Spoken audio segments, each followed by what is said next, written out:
Well, welcome, ladies and gentlemen, to this edition of the 700 Club. It looks like there won't be a government shutdown this weekend after all, because the president perhaps took our advice and appears to be backing away from demanding a down payment on that border wall. Well, Washington is also dealing with another major crisis, the growing threat from a nuclear North Korea. Gary Lane has the story. With the Friday midnight government shutdown deadline approaching, President Trump appears ready to compromise with Democrats. They're refusing to approve a $1 trillion catch-all spending bill if Mr. Trump insists on spending $1.5 billion to begin construction of his promised border wall with Mexico. They're also against his changes in funding for Obamacare. Earlier in the day Monday, White House Press Secretary Sean Spicer suggested the president would push forward with his agenda. We're going to continue to push for health care reform, and I think that the construction of a wall is going to continue to be an area that moves forward. During the presidential campaign, Trump insisted he would build a wall and Mexico would pay for it. Some Republicans and Democrats, like Senate Minority Leader Chuck Schumer, remain opposed to wall construction and skeptical about its funding. Show me. Let's hear the plan. Senator Lindsey Graham urged Democrats to compromise with Republicans to prevent a government shutdown. There's some things that they want, and that's kind of horse trading. So if you draw a line in the sand, the people who usually do that wind up getting more blame than others who don't. But later in the day Monday, it was the president himself who reportedly offered compromise. The president suggested border wall funding would wait, at least until September. As the party in control of the government, he doesn't want Republicans to shoulder the blame for any shutdown. And the president's promise to repeal and replace Obamacare has taken a back seat to the effort to avert a government shutdown. But moderate and conservative Republicans on Capitol Hill are still trying to iron out their differences on a new health care proposal. They say they're getting close to the votes needed to move forward in the House. And other critical issues are taking center stage, like the growing nuclear threat from North Korea. The North has also warned it could blow up the U.S. aircraft carrier, the Carl Vinson. The ship will soon arrive off the South Korean coast. The nuclear-powered USS Michigan-guided missile submarine arrived on Monday. The entire U.S. Senate has been invited today to meet for a briefing by key military and security personnel at the White House.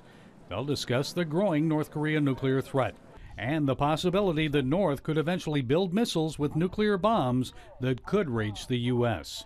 Gary Lane, CBN News. Well, our CBN News White House correspondent Jennifer Wishon is with us right now. And Jennifer, you were at the meeting with President Trump. He talked about that border wall. What did he say? Yeah, well, Pat, I can tell you it was a very intimate meeting with journalists in the Roosevelt Room of the West Wing, about 20 of us. I can tell you the mainstream media was not in the room. CBN News was.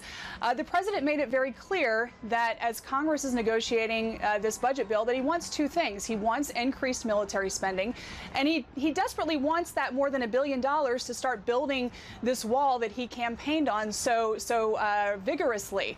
But he also indicated a willingness to back off from that and maybe wait till this fall, wait till the 2018 budget is negotiated later this fall.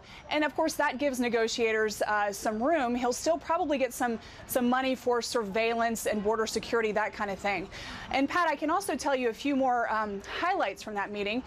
The president recommitted himself to helping Christians in the Middle East, Syria and Iraq, who are facing not only persecution but genocide.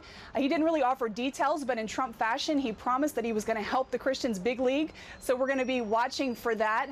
He also talked about his kind of change in attitude towards China as a currency manipulator. He said, look, since when I got elected, China stopped manipulating its currency. Since I've been president, the value of China's currency has actually gone up. And he said, look, while I am relying on President Xi to help me with North Korea, I can't really turn around and call him a currency manipulator. So it kind of goes back to the art of the deal, the president playing his cards right to get what he wants. Jennifer, it looks like clearly this is sort of a Freudian deal about this government shutdown. They have no intention of letting this thing happen. They're not going to shut the government down, are they? They'll pass it. No. What are they going to do? What's the plan? Well, I think if they can't come to an agreement, and negotiators were working over their Easter recess, if they can't come to an agreement, they're going to pass a resolution that gives them a little more time. Because, you know, Pat, this is all coming down to Trump's 100th day. And the last thing the president wants to do is spend his 100th day here at the White House sending home non-essential personnel because there's a partial government shutdown. Republicans also don't want that, especially, you know, after they were embarrassed on the first go-around with health care. So I really don't think that we're going to see that. And again, by Trump saying that he's willing to, you know, pull back on this border wall money, which is a non-starter with Democrats, I think that gives them some room. And, you know, people at home might be saying, well, why did Democrats factor into this? It's a Republican-controlled Congress, but Republicans need Democrats in the Senate to stop debate on this. So, you know, again, I think Trump is playing his cards, and I really do not think we're going to see a government shutdown this Friday or Saturday. Two big deals that he's got to get through, obviously. One is a tax cut, a major, that will have a huge impact in the economy. The other is Obamacare is failing and blowing apart, and he's got to repeal it and replace it. Which comes first, and are they making progress on both of them? He is. We're going to learn more about the president's tax plans tomorrow.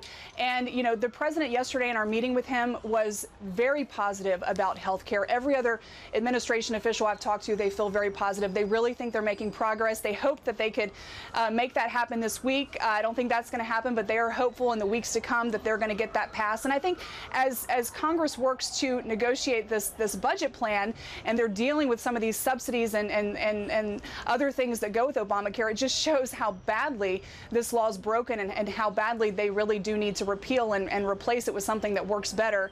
But I think they're on track with that.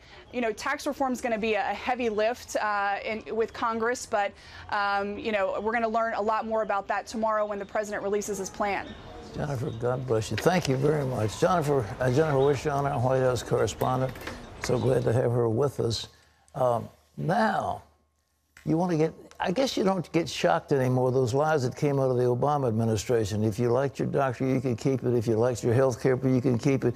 You'll get lower health care costs, all lies. Well, it looked like that the president had another secret giveaway so he could get his nuclear deal with Iran.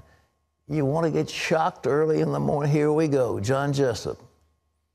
Pat, the Obama administration released 7 Iranian-born prisoners as part of the deal with Iran. At the time, President Obama described them as civilians.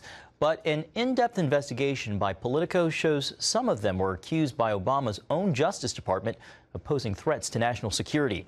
3 were allegedly part of an illegal network that supplied Iran with U.S.-made microelectronics that could be used in cruise and surface-to-air missiles. All of this and more was kept from the public. The Trump administration is now reviewing the deal carefully, and you can find a link to Politico's investigation on cbnnews.com. And Pat, as Politico also reported just last week, Secretary of State Rex Tillerson announced a government-wide review of the U.S.'s policy on Iran. I can't understand why a United States president, who cares about a deal with Iran? Why would we go to such lengths? And why would we give them secret data and allow them to get technology which could be used to destroy America? I mean, what kind of weirdness was running this government of ours? Were they trying to destroy America? I mean, it looks like if you set out a program of what you wanted to do to make America weak, America disabled, America deeply in debt, and America crippled before its enemies, you couldn't have been more successful than the program that was laid out by Obama over those 8 years. And now they're talking about what a wonderful man he was. Give me a break. John, another one.